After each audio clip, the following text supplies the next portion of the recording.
आप सबका स्वागत है करियर शाला में। और आज की जो वीडियो होने वाली है वो बहुत इंपॉर्टेंट होने वाली है 10th पास के लिए। 10th पास के लिए क्या, जो भी सोच रहे थे सिलेक्शन पोस्ट की, जो 13 की फेज 13 की पोस्टें आने वाली हैं, तो उनका 10th लेवल का तैयारी कहाँ से करें, A to Z यहाँ डिस्कस करेंगे। कैसे शुरू करें, क्या करना चाहिए, अगर आप पोस्टें भर रहे हैं तो आपका सिलेबस कैसे कवर अप होगा, आपकी हर समस्या का समाधान यहाँ वीडियो में मिलेगा। लेकिन इस वीडियो को एंड तक देखिएगा, अपने व्यूज शेयर कीजिएगा, कमेंट्स में डालिएगा जरूर कि आप कितनी तैयारी कर चुके हैं या किस लेवल पे हैं तैयारी के। अगर आप तैयारी कर चुके हैं तो भी वीडियो इंपॉर्टेंट है, अगर आप तैयारी नहीं कर चुके, आप सोच रहे हैं, आपको अभी पता लगा इस पोस्ट के बारे में, तो भी ये वीडियो आपके लिए बहुत इंपॉर्टेंट है। So just see the video till the end and do let me know whatever your doubts are. हम लोग सब क्लियर करेंगे, यहीं पे क्लियर करेंगे। लेकिन उससे पहले मैं एक चीज कहना चाहूंगी, अगर आप सरकारी नौकरी की तैयारी कर रहे हैं ना, तो सबसे पहली चीज जो सरकारी नौकरी मांगती है वो होती है पेशेंस। आपके पास पेशेंस है तो आप तैयारी कर सकते हैं, और पेशेंस बहुत बड़ी चीज है, और कंसिस्टेंसी जिसके लिए आपको लगे रहना पड़ता है पागलों की तरह, वो बहुत इंपॉर्टेंट है। So let's talk about it. When we are talking about selection phase 13 के जो एग्जाम्स आने वाले हैं, 2 जून से इनके नोटिफिकेशन आने वाला है।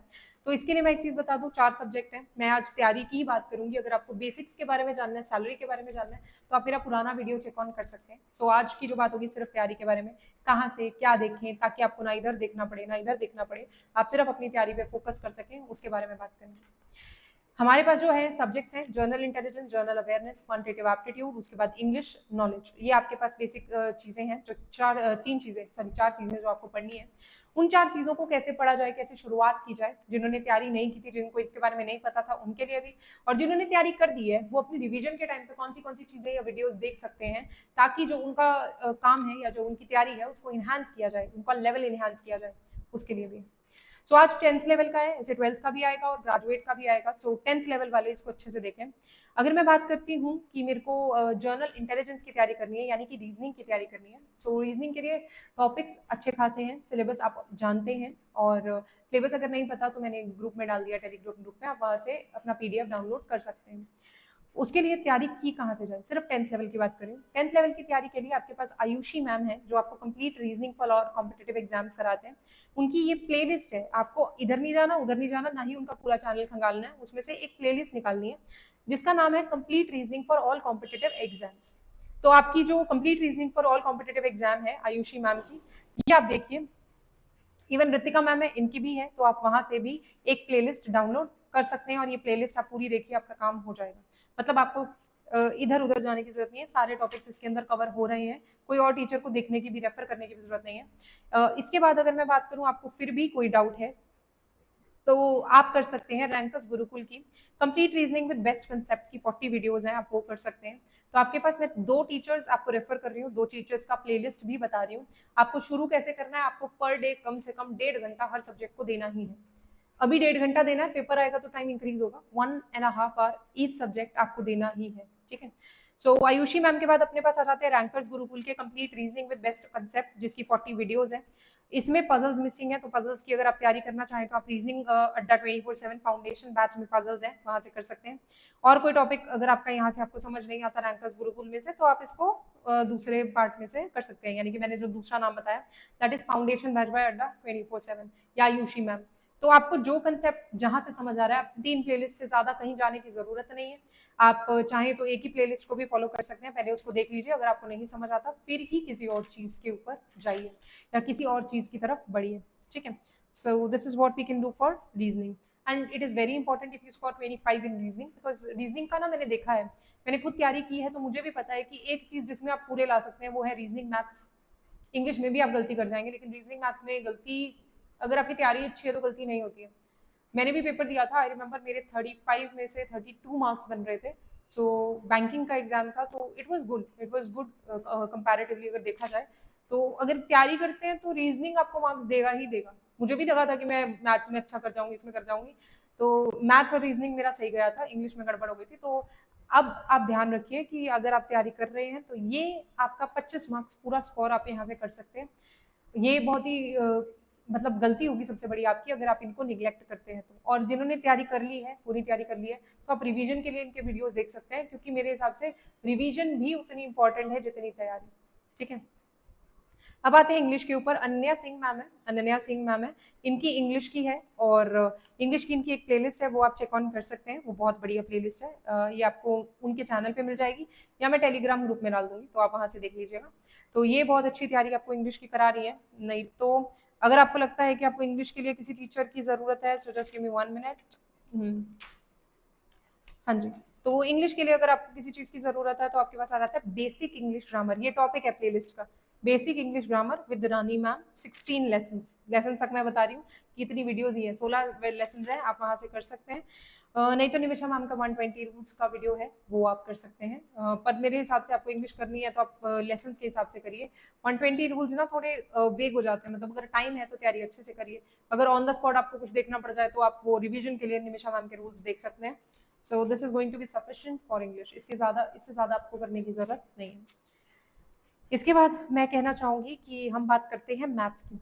मैथ्स के अंदर अगर मैं बात करूं तो एक संजीत सर हैं जो क्वांट की उनकी प्लेलिस्ट बनी हुई है, या तरुण सर हैं उनकी प्लेलिस्ट बनी हुई है। तो दोनों की प्लेलिस्ट को, संजीत सर की प्लेलिस्ट और तरुण सर की प्लेलिस्ट जो आपको टेलीग्राम पे मिल जाएगी, आप आज ही मैं डाल दूंगी बेशक। तो बेसिकली आप वहां से कर सकते हैं तैयारी।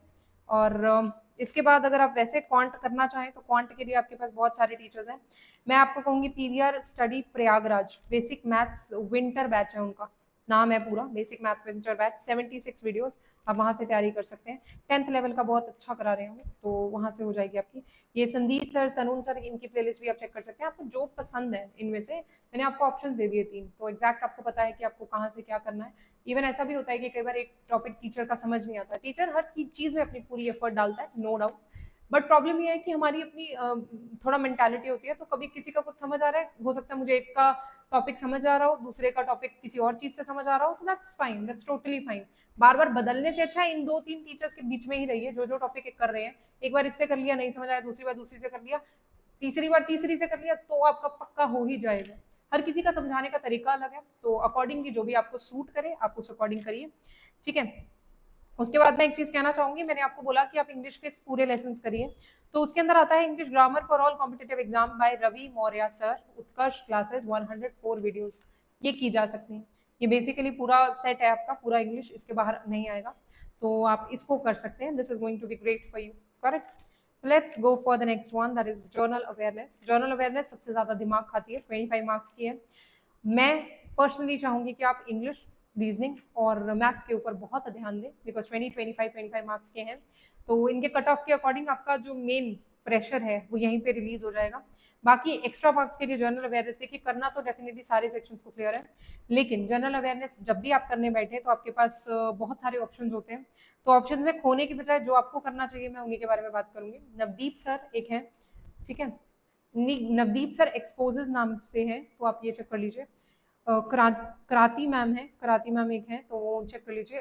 तो जर्नल अवेयरनेस के लिए अगर आप बात करें तो नवदीप सर एक्सपोजेस, कराती मैम एक है, वो करा रही है, अच्छा। बाकी फाउंडेशन बैच है एसएससी अड्डा के ऊपर 247 का, तो आप वहां से कर सकते हैं।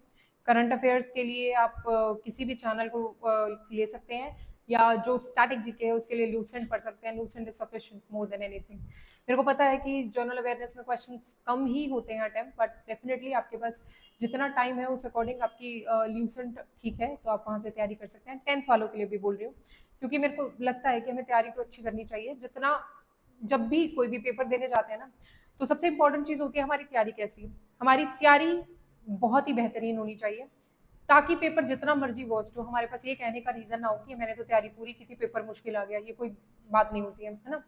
तो आपकी तैयारी में इतना दम होना चाहिए कि पेपर का लेवल इजी हो, मॉडरेट हो या डिफिकल्ट हो, आपको फर्क नहीं पड़ना चाहिए, आपका पेपर क्लियर होना चाहिए।